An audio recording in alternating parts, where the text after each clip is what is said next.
Hello everyone. I have some seedling tasks that I need to do today, so I thought I would share that with you.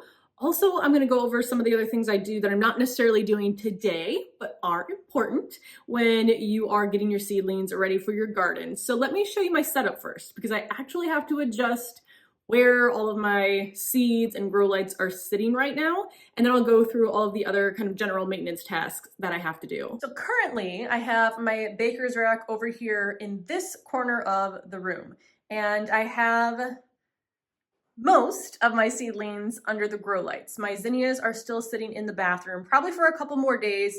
I just have some starting to germinate, but I need to move this whole system over here.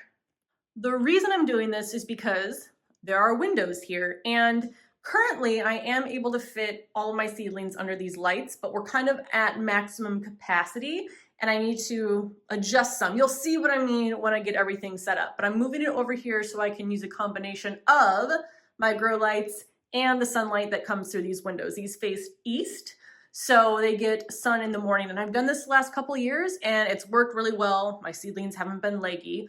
Also, it said it was not going to rain, and I think you can tell it has in fact rained, so my poor cushions and my blanket are sitting out there. So I'll have to get those in just a second, but it has been a nice day weather-wise other than that. So I'm gonna go ahead and get everything kind of moved into position, and then I'll talk you through all of the different pieces of my seed starting setup. I do have a whole video on everything that I use, but I'll kind of give you an idea of like timer plugged into this, plugged into that. Then we'll do the maintenance task, and then I'll talk about some of the other tasks that I will do probably like in the next few weeks. So first I need to move my house plants that have been here in the morning light out of the way and figure out where I'm going to put them. I might just shift them over here. This is my Hoya carrii. I absolutely love it. So I got it as just a single heart 2019, I think, and you never know if they're going to grow additional hearts, and this one definitely has.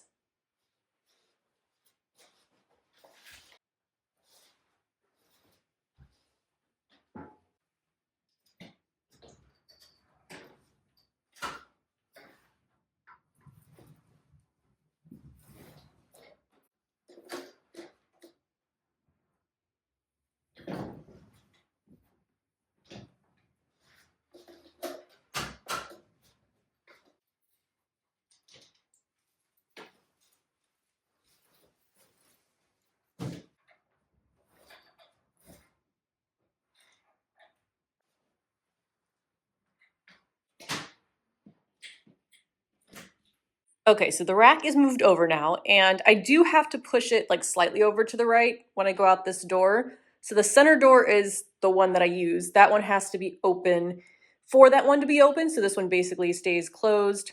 This is obviously just a window, but I'll show you kind of what I do. So looking at this Gomphrena, you can see that the length of the lights is not the same as the length of the rack. Now I could get some more lights, but I'm gonna work with what I have instead of getting some more right now. Maybe in the future, we'll see. But what I can do is instead of keeping it this way where I can only fit one tray, what I do is I just turn it so that about half of the tray is getting really good light from the window. The other half is still under the grow light, and then I can fit two next to each other using that same positioning. So let me come over here just to show you kind of what it looks like sticking out into the window. And like I said, I've done this the last couple years, and I don't have any like leggy seedlings from the ones that are in the window versus the ones that are under the grow light. And sometimes if I want to, or if I remember, I will swap them around, like rotate the trays, but most of the time I forget and I don't do that. So this is now in position. I have over here, so I have 6 total grow lights. There's 2 on each of these racks. And then I can also put some plants on the top that are just gonna get light from the windows. And all of those are plugged into one power strip, which is then plugged into an automatic timer.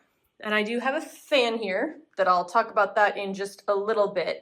But this, at least now, is my grow light rack in position. Now I'm going to actually take all the seedlings off and go through the maintenance tasks that I have to do. The first maintenance task that I need to do is also the hardest task for me to do, and that is thinning my seedlings. So what that means is basically removing the extra seedlings that are in the same peat pellet so that there's only one seedling per pellet, or if you're using like a traditional seed starting trays, one seedling per cell. And the reason for that is that you're going to get healthier plants overall. So when we sow our seeds, we typically sow more than one per cell. I usually do about 2 or 3, sometimes some more fall in there, because we want to make sure that we have a good rate of germination. If we only sow one seed and that one happens to not germinate, we've wasted that cell. So we sow multiple so that we can get at least one seedling, but oftentimes, almost all, if not all, of the seeds that we planted in each cell germinates.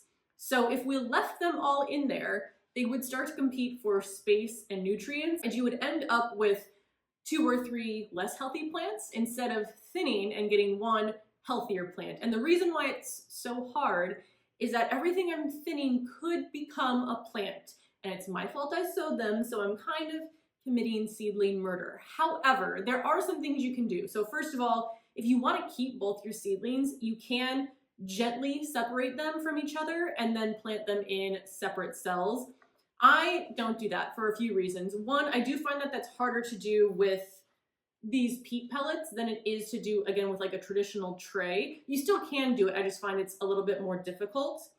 I also don't have enough space for separate seedlings. I already have more, let's say for example, I have 4 cucumbers here. I can only fit 2 cucumbers in my garden. So if I separated all of these, I would have 8. So I'm already going to be giving away some anyway because I started too many individual cells. So I don't typically separate mine unless it's a plant that I have enough space for or that I really, really love and I really, really want to save the seedlings. So what I do is I just go in and cut the seedling I'm not going to keep. Now, as far as which one I decide to keep, usually that comes down to either which one looks stronger and healthier right now. Let me see if I can find a good example. So if we look at these 2 seedlings, this one's just slightly further along. It has its first set of true leaves. These true leaves are slightly larger than this one. I mean, they both look good, but I'm just going to choose this one. Still a good seedling, but I'm sorry. Another way that I'll choose is whichever one is more centered in the pellet, because that's a little bit easier. So like with these 2, this one's just slightly, oh, it smells good. This one's just slightly more off center, so I will thin this one. But you can choose whichever ones you want. And the reason I'm doing it with scissors is because if you, let's say I just tugged one of these, this is the zucchini plant? Yeah, one of these zucchini out. The roots are probably intertwined together. I mean, these are so close to each other that I'm risking either damaging the roots of the one I'm leaving in there, or sometimes if you pull one, the other one comes out with it, and I don't want that to happen. So I'm just gonna cut off right here at the base. In fact, let me do that now. So just coming in here, cutting, you can say sorry and apologize if that makes you feel better. I'm sorry, thank you.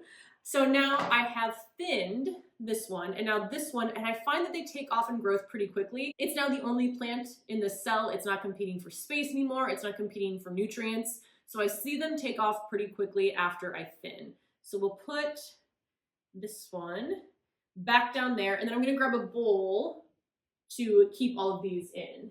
Actually, here, we'll use this little goblet. And the reason for that is I'm gonna toss these in my tumbler composter. I'll either do that or just like throw them on top of one of my raised beds. That way they break down and I feel like they're still part of the garden, even though I'm not letting them actually grow into plants in the garden. But that's how I deal with my guilt when it comes to thinning seedlings. So again, it's difficult, but it's something you really, really want to do so that you have healthy plants when you move them out to the garden. But again, you can either thin them with scissors, or if you want to divide them and then replant them in separate cells, both of those work just fine. So I'm gonna go through, I've already done my original tray of Gomphrena. I'm gonna do this tray, this tray, this tray of Gomphrena, and then I'll talk about the other maintenance tasks. So starting on this tray, my Morning Glory here, each of these only has one. It looks like I already did thin this one because I see the stem of an old one, and I'm just gonna choose the smaller of that one to cut out. My celosia are still pretty small, so I might leave these for now.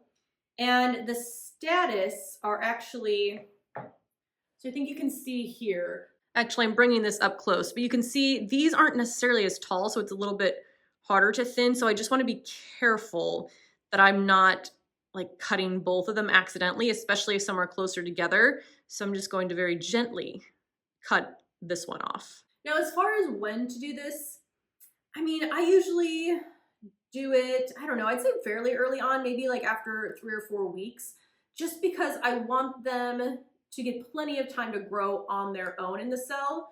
So as soon as I can see that, yes, multiple have germinated, they are large enough to easily cut, then I'll go ahead and cut them. You know what's kind of frustrating? I have one cell here of my tomatoes where there's nothing that's germinated yet, and then the cell right behind it had 4 tomatoes that germinated. So why couldn't they have been in different cells? I don't know, but that's where we're at. All right, I think this tray is thin. There are some that are still relatively small, so I'm not thinning those yet. So let's go move.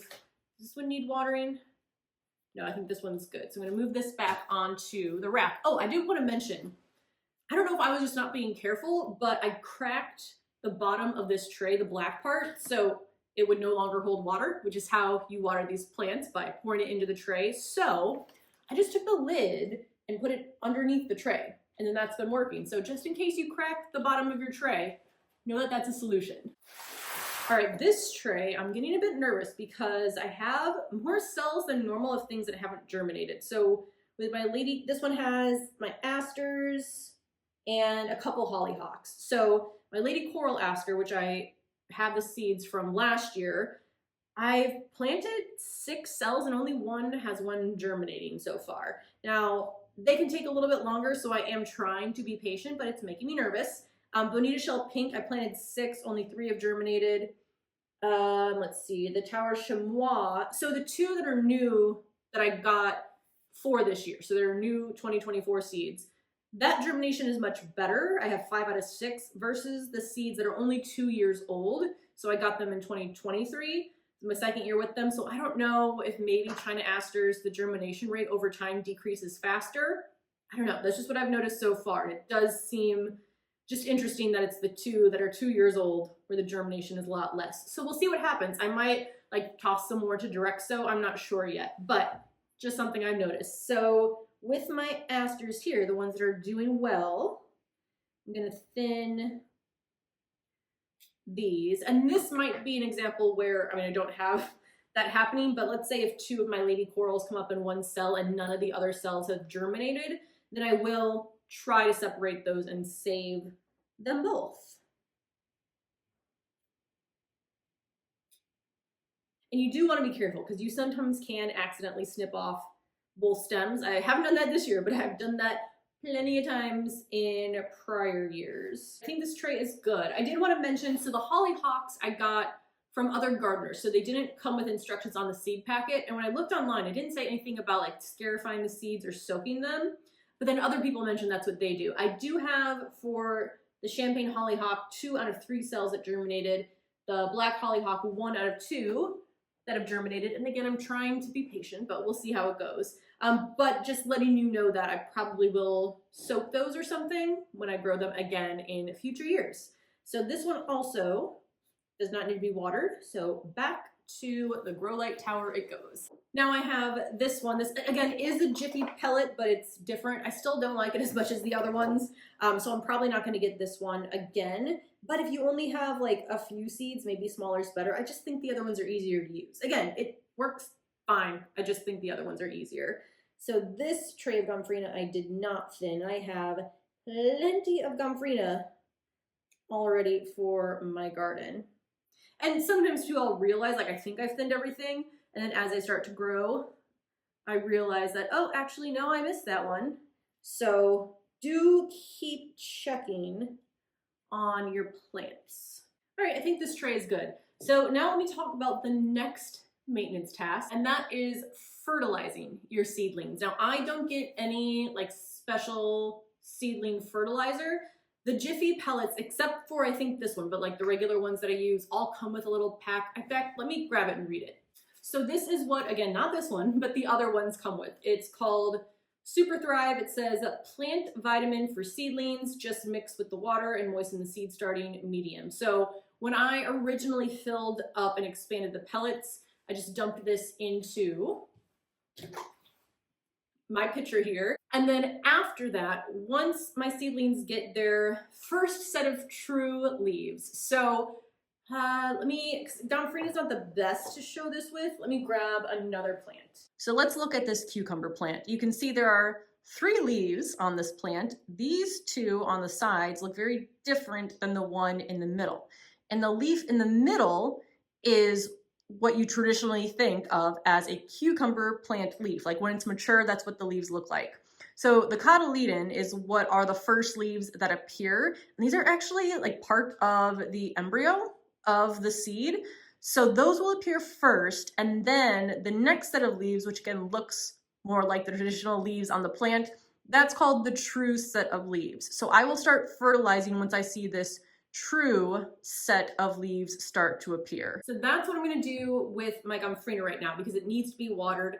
I will fertilize once I start to see the true leaves. I will fertilize about once a week until they're ready to go outside because your seedlings still need nutrients, and there's a little bit of nutrients in the peat pellets, but not a lot. I mean, the peat pellets are so small that it's going to go through those nutrients pretty quickly. So you do want to fertilize your seedlings.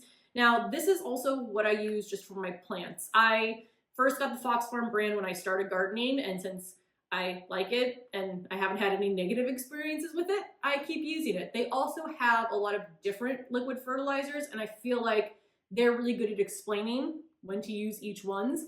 As far as a fertilizer to use for your seedlings, something that's well balanced with the NPK, so where all the numbers here are the same is good, or something that's a little bit higher in nitrogen because that promotes the green leafy growth, which is the stage these are in right now. They are not flowering yet. So this one is the Grow Big higher in nitrogen one from Fox Farm. It's 644. I will link down my whole video on explaining fertilizers, what these 3 numbers mean down below because I kind of went down a rabbit hole and it's too much to cover in this video. But what I also like is that there are instructions specifically for seedlings. So there are instructions for general feeding, heavier feeding plants like a lot of vegetables, supplemental foliar feeding, and then seedlings. So just as an example, for general feeding, the amount is 2 to 3 teaspoons per gallon of water every other watering. For seedlings, it says a half teaspoon per gallon of water. So same amount of water, but a lot less of the actual fertilizer, and once per week. So you're still fertilizing, but at a lower amount and at less frequency because these are still small plants. So we don't want to overwhelm them with nutrients because you can over-fertilize and burn your plants. I'm not sure if you can tell on camera, but it is slightly green because that's the color of the fertilizer. And how you water in these peat pellet trays is you just pour the water in the bottom and then it gets absorbed by the pellets. As the seedlings get larger, you're going to water more often because they're going to go through that water faster. I would say right now I'm maybe watering every 3 days. And once I increase the frequency of watering, I'm just going to see if maybe I want to up the frequency of applying fertilizer to it. But so far, I'm just starting to fertilize. I just did my first round on the tray with the cucumbers a couple days ago. So these are good to also go back onto the grow light rack. All right, so now let me go show you what my rack is looking like and talk to you about the next thing you want to do for your seedlings. So here's everything back on the rack. And again, this is kind of my setup now going forward, where I have the trays facing more vertically than horizontally on each of the shelves. Now you might have also noticed I have this giant fan here. Now this is something that if you have the ability to blow a fan at your seedlings, I highly recommend doing it. Now the fan's not on right now because it's very loud. I will turn it on after I'm done recording. But there are 2 main benefits of blowing a fan at your plants. One is to exercise them, or at least that's what I call it. But when there is wind blowing at the plants, that movement of the stem going like this makes the stem itself stronger because these are going to go outside at some point and there's going to be wind outside. So instead of them experiencing wind for the first time after they're like 8 weeks old, I want to make sure that the stems have been moving and it's making them stronger so they're more prepared for getting outside. Now, you don't want the fan to be blowing on the plants too hard because that can actually break your seedlings, especially when they are a bit younger. So I put my fan a little bit away and then just have a gentle breeze. I'll show you what it looks like in just a second. But also, I know some people have like individual fans on each shelf. I just work with what I have. I have one giant floor fan. It can hit all the seedlings on here. So why purchase more fans when I have one that already does the job? The other benefit is to help prevent any fungal issues. So one of the reasons I put vermiculite on the seedlings when I plant them is that it helps to keep the surface soil a bit drier, and dampening off, which is a fungal issue, can kill your seedlings. I luckily have not experienced it. I don't know if it's because I always put vermiculite on it or if I've just been lucky, or maybe the peat pellets because they're bottom water, that also helps. But having a fan blowing at your seedlings keeps, again, that surface of the soil drier than it would be without the fan. So it also helps to keep them healthier that way. So it's really a twofold benefit for having a fan blowing at your seedlings. So I'll turn it on now, just for a second. You can see how loud it is, but also see like kind of how gently it's blowing. The fan is on. Hopefully you can hear me over it, but you can see here how they're just like they're moving, but it's not like they're getting bent in half. And that one fan hits all of the shelves. So that's all I really need. But I do think that this is something that you should do. Do you 100% have to? No, but I have found that my seedlings do better when they have a breeze blowing on them from early on.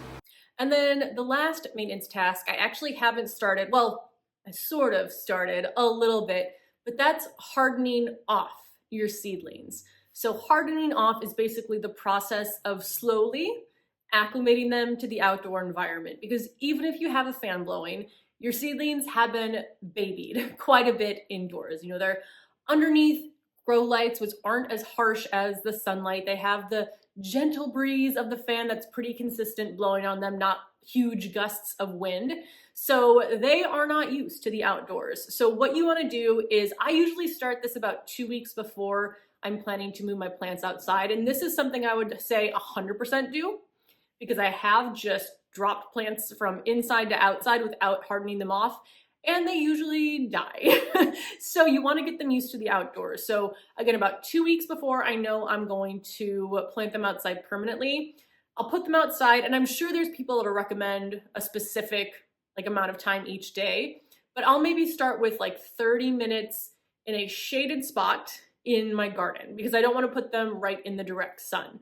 So I'll start with some shade, then maybe I'll increase the time to like an hour, maybe a couple hours. Then when I move them outside for another day, maybe I'll do like 30 minutes in the sun and then move them into the shade for the rest of the time. And I'll slowly work my way up over those 2 weeks to get them where they're pretty much like sitting outside in their pots. And I will say too, you want to be careful because they're going to dry out faster if they're sitting in the sunlight. So make sure they are watered and that they are getting watered while you leave them out. I haven't had an issue with this. Again, I don't deal with like deer or rabbits. I do keep an eye out just to make sure no birds are like swooping at my seedlings, but do be aware that if there is any wildlife outside, that they aren't going to completely destroy your seedlings. My cats have destroyed some seedlings indoors. That was very kind of them. That hasn't happened in a couple years though. But just be aware of them kind of when they're outside. Like I wouldn't leave them outside if I was gonna be gone for 8 hours a day the very first time I do it. I would maybe slowly start like once you're home for the day. I work from home, so it's really easy for me to pop in and out. But like once you're getting home from work, and let's say you're moving them outside for the first time, don't choose noon directly in the sun. Maybe pick the morning, the evening, when the light's not as harsh. I'll see if I can find anyone that has specific recommendations, but for me, it's usually, like I said, like I'll start with 30 minutes shade, work up to an hour, 2 hours, 3 hours with some in the sun, some in the shade, and then go until they can handle full sun the entire time. And then they're pretty much ready to be planted. And like I said, this isn't like a maybe you could do this and it would help like 100% do this, because I did kill some plants by not doing this when I would just pop them right outside in the garden. But I think those are all my maintenance tasks. So my zinnias are just now starting to sprout. That's my last round of seeds from inside. So I have 2 more trays. Once a few more of them sprout, I'm gonna move them under the grow light. And those are all the seedlings that I'm starting inside, which still seems so crazy to me. It is still the most I've ever started inside, but it's not the normal amount that I would say people with larger gardens typically have to deal with. And when I do actually harden them off, I might show you that process as I do it. But again, it's something that's kind of done a little bit over a couple week period of time. But let me know if there's anything else that you do with your seedlings that you think would be helpful. These are just things that I kind of picked up over the years and didn't necessarily know all of the best practices before I started, and I see how it does benefit my seedlings. But you have to thin them. You have to thin them. You can keep both of them, but it's hard. You have to do it. So thank you so much for watching. I hope this has been helpful, and I will see you in the next video. Bye.